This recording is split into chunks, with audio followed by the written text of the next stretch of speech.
ఆగండి, అడుగు ముందరికి వేయకండి. ఏ చట్ట ప్రకారం మీరు ఫ్యాక్టరీకి లాకౌట్ ప్రకటించారో చెబుతారా?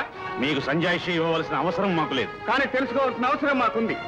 మీరు ఈ ఫ్యాక్టరీకి యజమాని కావచ్చు, కానీ యంత్రాల్లో యంత్రాలై ఈ పొగగొట్టాల్లో తమ రక్తాన్ని ఆవిరిగా మార్చి మీ సంపదనంతా పెంచింది ఈ కార్మికులే.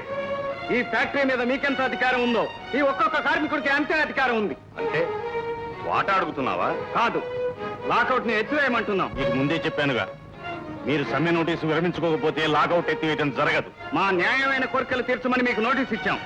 అలా అడగటానికి మాకు హక్కు ఉంది. లాకౌట్ ద్వారా మమ్మల్ని పనులంచు తొలగించే హక్కు మీకు లేదు. అందుకే మా డిమాండ్ తీర్చమంటున్నాం. తీర్చకపోతే పోరాడి సాధిస్తాం. మర్యాదగా వెళ్ళిపోండి, లేకపోతే మీ ప్రాణాలు దక్కవు. ప్రాణాలకు భయపడి పారిపోయే పిరికి వాళ్ళు కారే కార్మికులు. మీరు ప్రకటించిన లాకౌట్లు, బిగించిన ఈ ఇనప గేట్లు కార్మిక సైన్యాన్ని ఆపలేవు. Workers union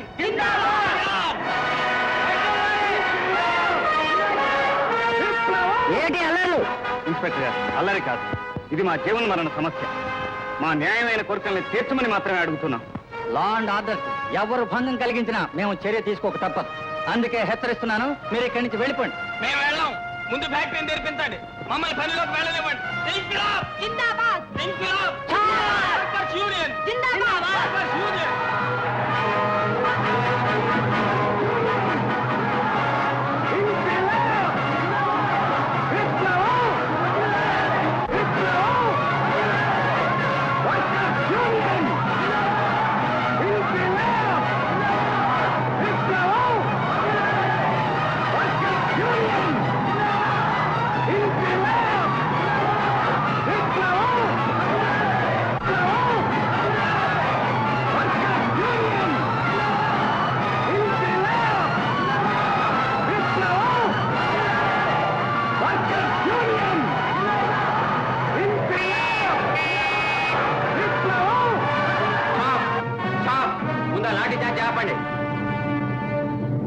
mister Rangarao, there is a letter from the Labor Commissioner. రేయ్, గడిది.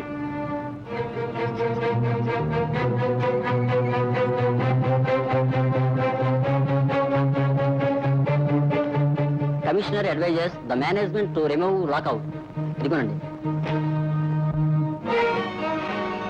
వాట్ నాన్సెన్స్ ఇది? నా ఫ్యాక్టరీ, నా ప్రైవేట్ ప్రాపర్టీ. నాకు ఇష్టమైతే తీరుస్తాను, లేకపోతే మూసేస్తాను.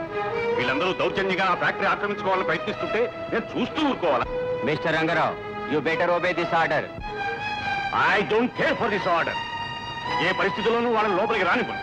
ఏళ్ల తరబడి కార్మికుల పట్ల మీరు జరిపిన అన్యాయాలు, అక్రమాలు లోకానికి తెలియవనుకోకండి. కేవలం కార్మికులే కాదు, ప్రభుత్వాన్ని కూడా దోచుకున్నట్టుగా మా దగ్గర రుజువులు, సాక్ష్యాలు ఉన్నాయి. వాళ్ళ శ్రమని దోచుకోవడమే కాకుండా దొంగ డాక్యుమెంట్లు సృష్టించి, దొంగ సంతకాలు పెట్టించి వాళ్ళ కష్టాన్ని దోచుకున్నారు. న్యాయం ఆలోచిస్తే ఈ ఫ్యాక్టరీ మీది కాదు, వేరది. How dare you say that? అవునా, మీ గుట్టు బయట పెట్టడానికే వచ్చాను. రాధని, ఆమె తల్లిని మీరు ఏ విధంగా మోసం చేసి నాశనం చేశారో నిరూపించడానికే వచ్చాను. అసలు ఈ రాత తల్లి సొమ్ముతోనే ఈ రోజును వింతటి వాడి అయ్యాం. ఇంకా చూస్తానే పనుల లోపలికి. రంగారావు, జగన్నాథ రథ చక్రాల్లా కదిలి వచ్చే ఈ కార్మిక రథ చక్రాలను ఆపాలనుకుంటే నువ్వు, నీ వాళ్ళు ఆ చక్రాల కింద పడి నలిగి నశించిపోక తప్పదు. ఇక నేను ఎవరు ఆదుకుంటాడో చూద్దాం. కామ్రేడ్స్, పదండి ముందుకు.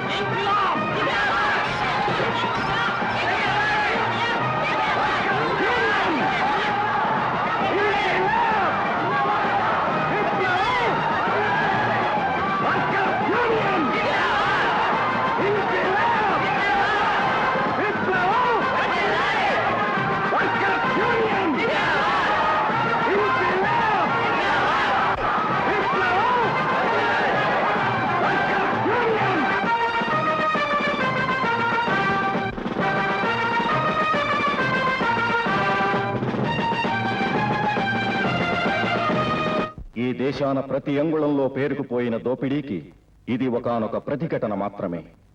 కదలిన రథచక్రాలు ఒక రంగారావును కుదిపాయి. ఈ కదలిక ఇక ఆగదు. సాగే ఈ రథచక్రాలు సామాన్యుల కర్షక శ్రామిక బలంతో ముందుకు సాగుతూనే ఉంటాయి. రాజ్యాంగ పచ్చు పుస్తకాలలో కనిపించే సమసమాజం కాదు సామాన్యుడు కోరేది.